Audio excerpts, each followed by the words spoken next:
नमस्कार दोस्तों, बहुत बहुत स्वागत है आप सभी का आपके अपने यूट्यूब चैनल आरजीएस में। और हमेशा की तरह आज भी हाजिर हैं डेली करंट अफेयर के सीरीज़ में। तो आप सभी को बताते चलें कि ये जो डेली करंट अफेयर का प्रोग्राम है, इसके माध्यम से जो बीते समय में जो प्रमुख मुद्दे रहते हैं, जो भी चर्चा के बिंदु रहते हैं, जो खबरें रहती हैं, उन्हें व्याख्या के माध्यम से, एमसीक्यू के माध्यम से आप सभी तक पहुंचाने का प्रयास रहता है। और आपकी सफलता में एक छोटा सा प्रयास हमारा यही रहता है कि इस डेली करंट अफेयर को और भी बेहतर तरीके से आप तक पहुंचाया जाए, ताकि आने वाले समय में जब भी आप एग्ज़ाम हॉल में बैठे हैं तो आप जो है ज़्यादा से ज़्यादा प्रश्नों को सही करें और अपनी सफलता को सुनिश्चित कर सकें। साथ ही साथ इस डेली करंट अफेयर में जो करंट के मुद्दे होते हैं उन्हें स्टैटिक के साथ जोड़ा जाता है, यानी उसका जो इतिहास रहा है उनके साथ भी जोड़ा जाता है। तो चलिए हम लोग बढ़ते हैं, सेशन की शुरुआत करते हैं और देखते हैं आज के लिए आपके लिए पहला प्रश्न क्या है। तो निम्नलिखित कथनों पर विचार करें और सही विकल्प का चयन करें। क्रिप्टो करेंसी ब्लॉकचेन तकनीक पर आधारित डिजिटल मुद्रा का एक प्रकार है। और दूसरा कथन कह रहा है हवाला अनौपचारिक तरीकों का उपयोग करके सेवा प्रदाताओं यानी हवालादार की मदद से धन को एक स्थान से दूसरे स्थान पर हस्तांतरित किया जाता है। तो सही विकल्प का चयन करना है। तो यहाँ पर दोनों विकल्प सही हैं, ठीक है। और ये अभी प्रेजेंट का मुद्दा क्यों बना हुआ है, तो अभी सुप्रीम कोर्ट द्वारा जो है एक जमानत याचिका की सुनवाई की जा रही थी। उस दौरान उन्होंने ये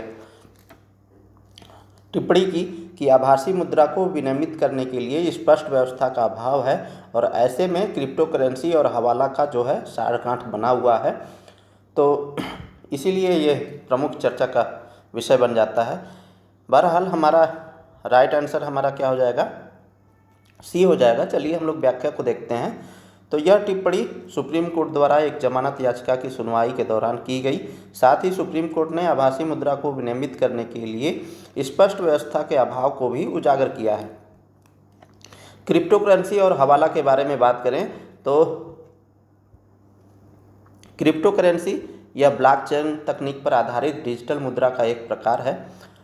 इसके लिए विशिष्ट सॉफ्टवेयर कोड का उपयोग किया जाता है और उदाहरण के लिए बिटकॉइन और थेरियम आदि।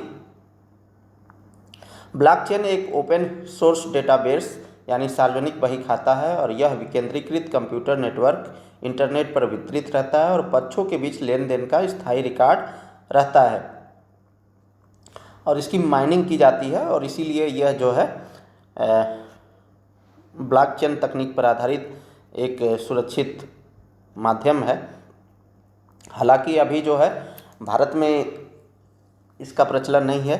इसके प्रमुख विशेषताओं की बात करें तो यह सरकार केंद्रीय बैंक के विनियमन से परे संचालित होने वाली एक नॉन फिएट मनी है और इसका कोई आंतरिक मूल्य भी नहीं होता है। फिएट मनी क्या होता है, जो गवर्नमेंट जारी करती है, ठीक है। तो यह जो है एक नॉन फिएट मनी है, ठीक है।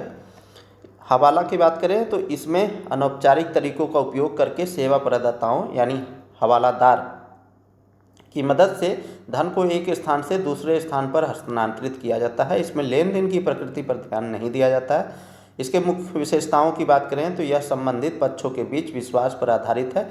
इसके तहत नकदी को एक स्थान से दूसरे स्थान पर नहीं भेजा जाता है, क्योंकि हवालादार आपस में ही अपनी उधारी को चुकता कर लेते हैं। हवाला और क्रिप्टो करेंसी के बीच गठजोड़ की बात करें तो ब्लॉकचेन में नोड्स को हवालादार के रूप में देखा जा सकता है, जो आपसी विश्वास सहमति के माध्यम से नेटवर्क को बनाए रखते हैं। क्रिप्टो करेंसी और हवाला के मध्य बढ़ते गठजोड़ के कारण की बात करें तो पारंपरिक बैंकिंग प्रणाली के बाहर दोनों ही अविनियमित हैं और आधिकारिक रूप से रिपोर्ट नहीं किए जाते हैं। इससे यह दोनों गैर कानूनी गतिविधियों के लिए अधिक संवेदनशील हो जाते हैं। सस्ता भी पड़ता है। इन दोनों के मामले में कोई प्रोहिबिटिव कमीशन और मुद्रा विनिमय शुल्क नहीं लगता है, क्योंकि जब आप बैंकों से पैसे ट्रांसफ़र करते हैं या जब फॉरेक्स रिजर्व को जब आप कन्वर्ट करते हैं देश की मुद्रा के रूप में, तो वहाँ पर विनिमय शुल्क देना पड़ता है। और इसमें ऐसा प्रावधान नहीं है। साथ ही साथ पारदर्शिता का अभाव है। क्रिप्टो करेंसी में लेन देन सार्वजनिक बही खाता में गुमनाम रूप से दर्ज किया जाता है, जबकि हवाला में यह बिना किसी कागजी कार्रवाई के नकद में किया जाता है। विशिष्ट पासकोड और एन्क्रिप्शन की क्रिप्टो करेंसी में एन्क्रिप्शन की का उपयोग किया जाता है, जबकि हवाला कारोबारी आपस में साझा किए गए पासकोड का उपयोग करते हैं। तो ये प्रमुख कारण हैं जिस वजह से क्रिप्टो करेंसी और हवाला के मध्य गठजोड़ बढ़ रहा है। चलिए अगले प्रश्न की ओर बढ़ें। निम्नलिखित कथनों पर विचार कीजिए एवं सही विकल्प का चयन कीजिए।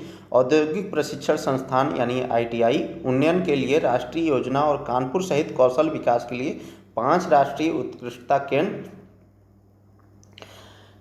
NCOI स्थापित किया जाएगा। इसे एशियाई विकास बैंक और विश्व बैंक द्वारा समान रूप से सह वित्त पोषित किया जाएगा, जो केंद्रीय हिस्से का 50% होगा। तो इन कथनों पर विचार करना है और सही विकल्प का चयन करना है। तो यहाँ पर दोनों ऑप्शन सही हैं। देखिए, गवर्नमेंट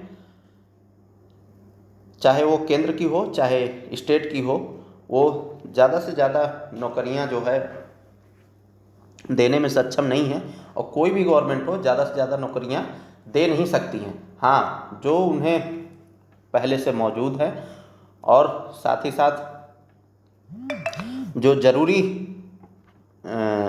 सर्विसेज होते हैं उनमें इन्हें रखना चाहिए।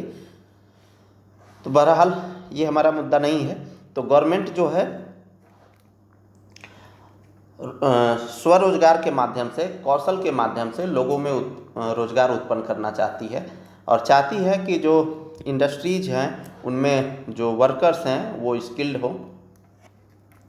कोई भी युवा हो, अगर उसे शिक्षा मिल जाए, ठीक है, स्वास्थ्य मिल जाए,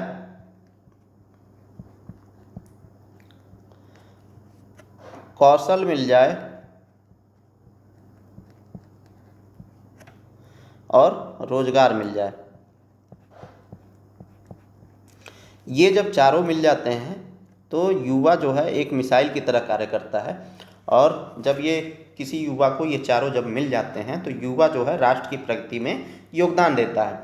अदरवाइज होता क्या है कि युवा जो है एक मिसाइल की तरह होता तो है, उसमें एनर्जी भरपूर होती है और उसे आप गलत दिशा में भी मोड़ सकते हैं। तो इसलिए ज़रूरी हो जाता है कि सरकारें जो हैं शिक्षा, स्वास्थ्य, कौशल और रोजगार पर ध्यान दें। तो कौशल को बढ़ावा देने और साथ ही साथ रोजगार उपलब्ध कराने के उद्देश्य से अभी जो है औद्योगिक प्रशिक्षण संस्थान यानी ITI के उन्नयन के लिए राष्ट्रीय योजना और कानपुर सहित कौशल विकास के लिए 5 राष्ट्रीय उत्कृष्टता केंद्र स्थापित किया जाएगा। तो ये ऑप्शन सही है। और एशियाई विकास बैंक और विश्व बैंक द्वारा समान रूप से सह वित्त पोषित किया जाएगा, जो केंद्रीय हिस्से का 50% होगा। चलिए हम लोग व्याख्या को देखें।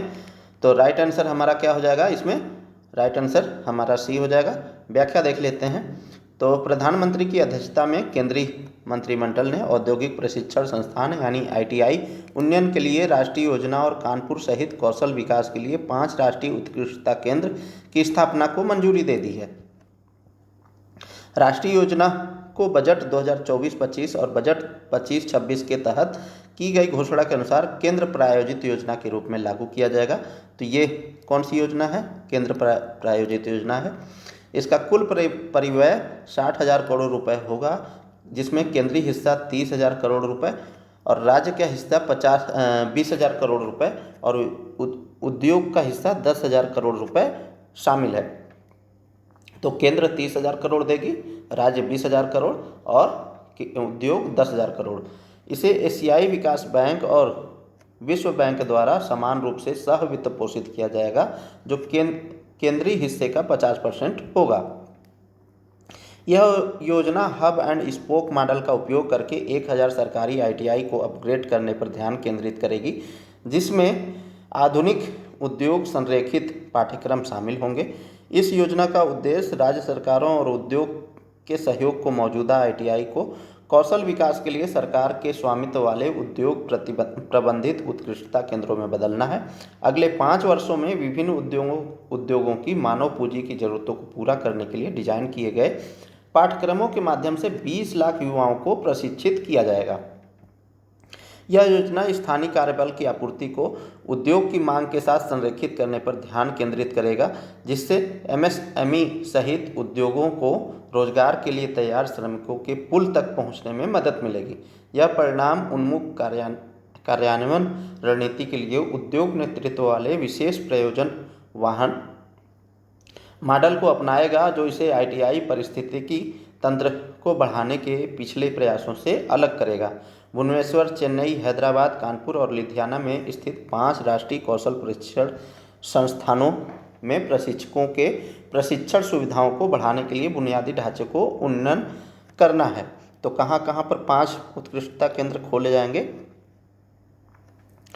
तो भुवनेश्वर, चेन्नई, हैदराबाद, कानपुर और लुधियाना। ठीक है, ये 5 राष्ट्रीय कौशल प्रशिक्षण संस्थान में प्रशिक्षकों के प्रशिक्षण सुविधाओं की बढ़ाने के लिए बुनियादी ढांचे को उन्नत करना है। तो ये 5 आप याद रखिएगा। ठीक है, चलिए हम लोग आगे बढ़ते हैं। इसके अतिरिक्त 50,000 प्रशिक्षकों को सेवा पूर्व और सेवाकालीन प्रशिक्षण प्रदान किया जाएगा। यह पहल भारत के वैश्विक विनिर्माण और नवाचार केंद्र बनने के लक्ष्य के अनुरूप है। यह उद्योग की मांग के अनुरूप कुशल श्रमिकों की एक स्थिर पाइपलाइन बनाएगा तथा इलेक्ट्रॉनिक्स, ऑटोमोटिव और नवीकरणीय ऊर्जा जैसे उच्च विकास वाले क्षेत्रों में कौशल की कमी को दूर करेगा। चलिए अगले प्रश्न की ओर बढ़ें। तो निम्नलिखित कथनों पर विचार करें और सही विकल्प का चयन करें। चर्चा में रहे देश के पहले अंतर्राज्यीय चीता कॉरिडोर का संबंध मध्य प्रदेश और गुजरात से है। दूसरा ऑप्शन क्या कह रहा है? राष्ट्रीय बाघ संरक्षण प्राधिकरण यानी एनटीसीए पर्यावरण, वन और जलवायु परिवर्तन मंत्रालय के अधीन एक वैधानिक निकाय है। इसमें करना क्या है? सही विकल्प का चयन करना है। तो आपको बताते चलें कि अभी जो है चर्चा में रहे देश के पहले अंतर्राज्यीय चीता कॉरिडोर का संबंध मध्य प्रदेश और गुजरात से है। तो ये ऑप्शन जो है गलत है। मध्य प्रदेश और गुजरात से नहीं है बल्कि यह राजस्थान से है। ठीक है, तो यहाँ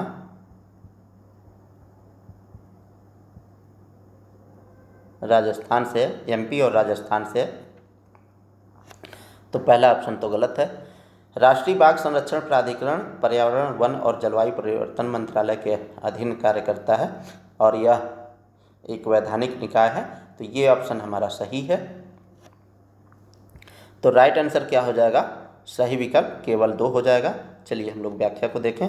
तो राजस्थान ने मध्य प्रदेश के साथ भारत के पहले अंतर्राज्यीय चीता संरक्षण गलियारे में शामिल होने के लिए सहमति व्यक्त की है। संरक्षित क्षेत्र की बात करें तो गलियारे का कुल क्षेत्रफल 17,000 वर्ग किलोमीटर है, जिसमें से 10,500 वर्ग किलोमीटर मध्य प्रदेश में तथा 6,500 वर्ग किलोमीटर राजस्थान में फैला हुआ है। इस गलियारे में मध्य प्रदेश के श्योपुर जिले में स्थित कूनो राष्ट्रीय उद्यान मुख्य स्थल के रूप में शामिल है, जहां चीता पुनः स्थापित परियोजना को क्रियान्वित किया जा रहा है। गांधी सागर अभयारण्य जो मंदसौर जिले में चंबल नदी के किनारे स्थित है, चीतों के लिए मध्य प्रदेश में दूसरा आवास विकसित करने हेतु चयनित किया गया है। इस परियोजना में राजस्थान के कोटा, बूंदी, बारां, झालावाड़, सवाई माधोपुर, करौली और चित्तौड़गढ़ जैसे जिले शामिल किए गए हैं। भविष्य में इस गलियारे में उत्तर प्रदेश के झांसी और ललितपुर के वन क्षेत्रों को भी शामिल किए जाने का प्रस्ताव है। और ये जो गलियारा बन रहा है इसमें सहयोगकर्ता कौन है? तो परियोजना को राष्ट्रीय बाघ संरक्षण प्राधिकरण यानी एनटीसीए और भारतीय वन्यजीव संस्थान का तकनीकी मार्गदर्शन प्राप्त है, इसलिए यह दोनों सहयोगकर्ता के रूप में शामिल हैं। विशेषज्ञों ने इस परियोजना को एशिया में वन्यजीव संरक्षण का एक अनूठा मॉडल माना है, जो अन्य देशों के लिए उदाहरण बन सकता है। कॉरिडोर की विशेषताओं की बात करें तो यह गलियारा चीतों को संरक्षित क्षेत्रों के बीच स्वाभाविक और निर्बाध प्रवास की सुविधा प्रदान करेगा। यह 2 राज्यों के बीच रणनीतिक वन्यजीव संपर्क स्थापित करता है, जो भारत में अपनी तरह की पहली पहल है। परियोजना का लक्ष्य चारागाह आधारित पारिस्थितिकी तंत्र की बहाली है बहाली और संरक्षण है। गलियारे की संरचना इस प्रकार की जा रही है कि वह चीतों के अनुकूल, सुरक्षित और प्राकृतिक आवास को एकजुट कर सकें। अब हम लोग राष्ट्रीय बाघ संरक्षण प्राधिकरण के बारे में देख लेते हैं, यानी NTCA के बारे में। तो यह पर्यावरण, वन और जलवायु परिवर्तन मंत्रालय के अधीन एक वैधानिक निकाय है। इसकी स्थापना वर्ष 2005 में टाइगर टास्क फोर्स की अनुशंसाओं के साथ की गई थी। बाघ संरक्षण के सशक्तिकरण के लिए वर्ष 2006 में संशोधित वन्य जीव संरक्षण अधिनियम 1972 के समक्ष प्रावधानों के तहत इसे गठित किया गया था। चलिए अगले प्रश्न की ओर बढ़ें। तो यूके निम्नलिखित कथनों पर विचार कीजिए। तो यूके के यॉर्क विश्वविद्यालय और पश्चिमी ऑस्ट्रेलिया विश्वविद्यालय ने नवी मुंबई में अपने परिसर स्थापित करने के लिए समझौता किया है। इसका उद्देश्य भारत में वैश्विक स्तर की उच्च शिक्षा को बढ़ावा देना है।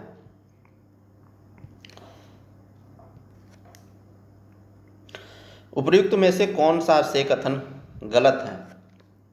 तो आपको बताते चले कि यहाँ पर दोनों ऑप्शन हमारे सही हैं, इसलिए राइट आंसर क्या हो जाएगा? ऑप्शन डी हो जाएगा। ना ही एक और ना ही दो, दोनों ही गलत नहीं हैं, बल्कि दोनों ही सही हैं। चलिए व्याख्या को देखते हैं। तो महाराष्ट्र ने वैश्विक शिक्षा एकीकरण में एक बड़ी छलांग लगाई है।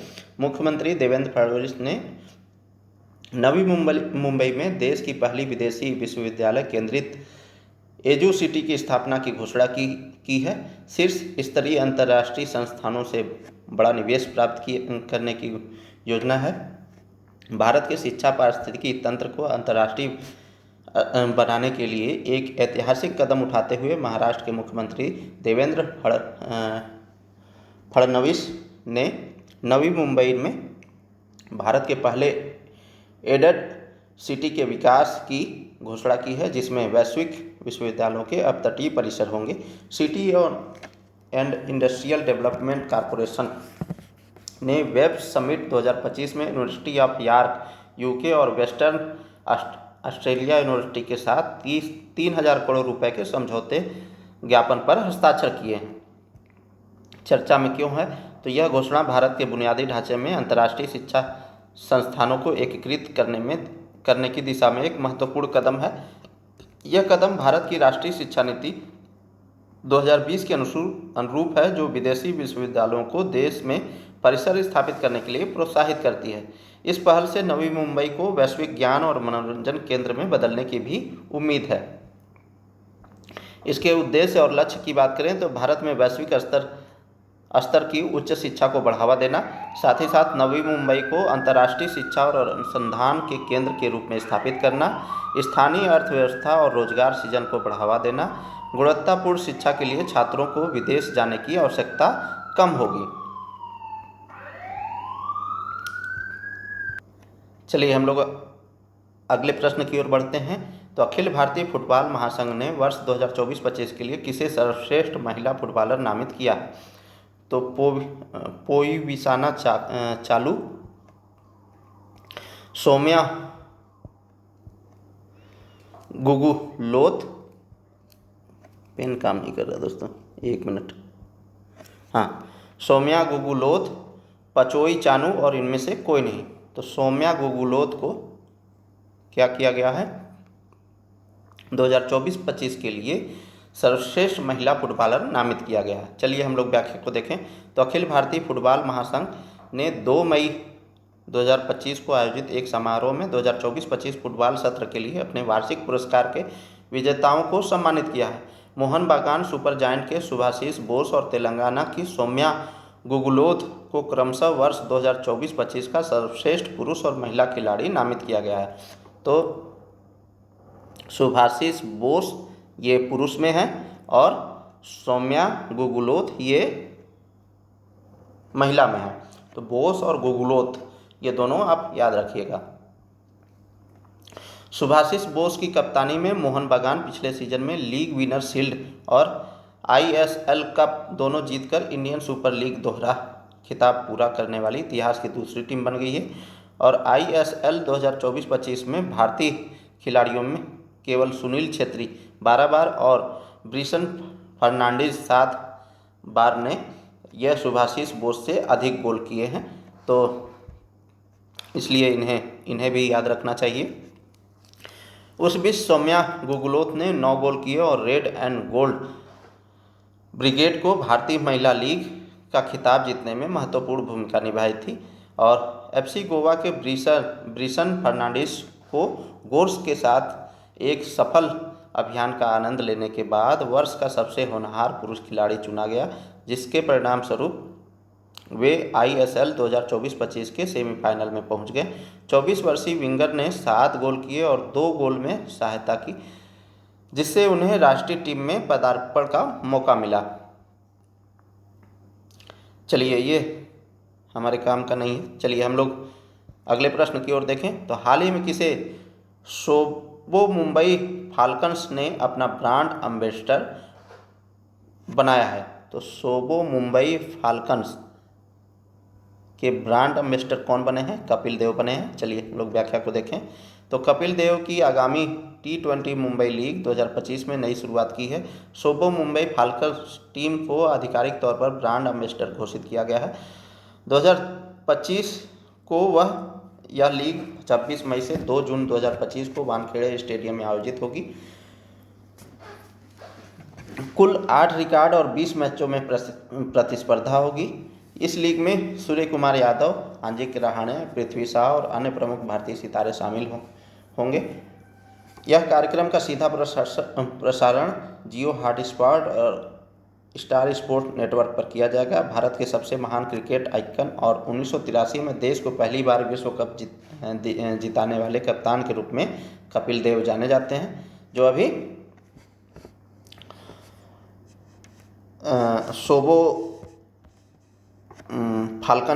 सोबो मुंबई फाल्कन्स के ब्रांड एम्बेसडर बने हैं। चलिए अगले प्रश्न की ओर बढ़ें। तो संशोधित शक्ति नीति 2025 के बारे में विचार करें और सही विकल्प का चयन करें। तो वर्तमान में आर्थिक मामलों की मंत्रिमंडलीय समिति ने संशोधित शक्ति नीति 2025 को मंजूरी दी है और इस नीति का नोडल मंत्रालय कोयला मंत्रालय और विद्युत मंत्रालय है। तो पूछ क्या रहा है? सही विकल्प का चयन करना है। तो यहाँ पर दोनों विकल्प सही हैं। तो अभी वर्तमान में संशोधित शक्ति नीति ये लाई गई है। चलिए हम लोग व्याख्या को देखें।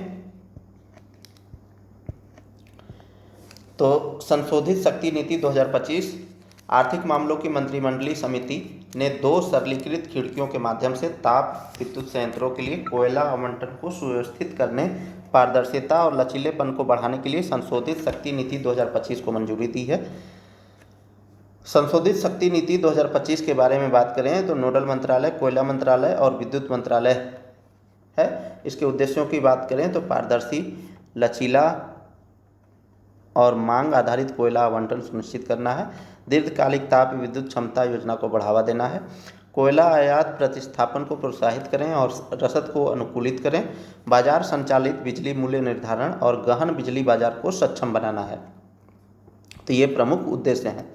संशोधित शक्ति नीति की मुख्य विशेषताओं की बात करें तो 2 खिड़की संरचना के माध्यम से यह नीति लागू होगी। इसमें विंडो 1 में अधिसूचित मूल्य निर्धारित किया जाएगा। केंद्रीय और राज्य विद्युत उत्पादन कंपनियों और PPA यानी विद्युत क्रय समझौते वाले IPP के लिए कोयला नामांकन या टैरिफ आधारित बोली पर आवंटित किया जाएगा।